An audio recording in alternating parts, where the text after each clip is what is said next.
তো hello everyone, welcome back my YouTube channel. তো আপনি কেন স্টক মার্কেট বা শেয়ার বাজার শিখবেন, সেটার মেন কারণ কি?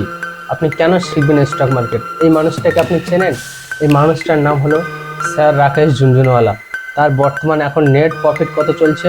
64,141 কোটি টাকা, যা মার্কিন ডলারে কনভার্ট করলে হয় 5.8 বিলিয়ন ডলার। যে বিশ্বের স্টক মার্কেট শিখে কি ধনী হওয়া যায়?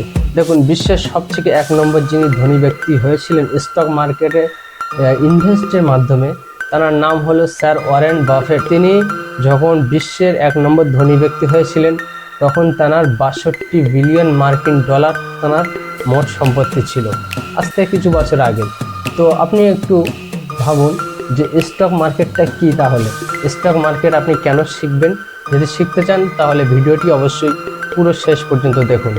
ওয়ারেন বাফেট কি তিনি ধনী পরিবারের ছেলে ছিল? না, তিনি ছিল একদম মিডিল ক্লাস, যেটা বলি আমরা মধ্যবিত্ত ফ্যামিলির ছেলে। তো ওয়ারেন বাফেট মধ্যবিত্ত ফ্যামিলির ছেলে ছিল।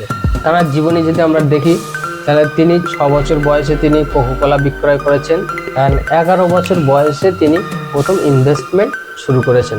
তাহলে এখান থেকে আমরা কি বুঝতে পারি যে ওয়ারেন বাফেট তিনি একদম পুরো মধ্যবিত্ত ঘরের ছেলে ছিল, ঠিক আছে। সেখান থেকে ইনভেস্ট করে তিনি 2008 সালের দিকে 62 বিলিয়ন মার্কিন ডলার তিনি অর্জন করেছিলেন। আর মোট এখন ইনকাম আছে 1.69 বিলিয়ন মার্কিন ডলার। ওয়ারেন বাফেটের এখন নেট প্রফিট। বুঝতে পারছেন স্টক মার্কেটটা কি? স্টক মার্কেট আপনি কেন শিখবেন? স্টক মার্কেটটা আমরা সহজ বাংলা ভাষায় আমরা শিখব, সেটা আবার কি গল্পের আকারে।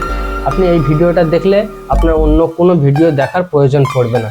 আমরা গল্পের আকারে যেটা শিখব সেটা হচ্ছে স্টক মার্কেট কি। চলুন আমরা একটি গল্পের আকারে আগে বুঝে নেই, তারপরে বিস্তারিত। চলুন রহিম চাচার মিষ্টির দোকান দিয়ে শেয়ার বাজার বা স্টক মার্কেট আমরা বোঝার চেষ্টা করি গল্পের আকারে। রহিম চাচার মিষ্টির দোকান ও স্টক মার্কেট বা শেয়ার বাজার।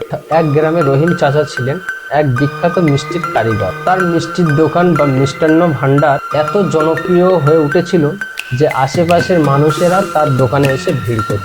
দিন দিন ব্যবসা বাড়তে লাগলো, কিন্তু সমস্যা একটা, রহিম চাচার মিষ্টির দোকানের চাহিদা বাড়লো।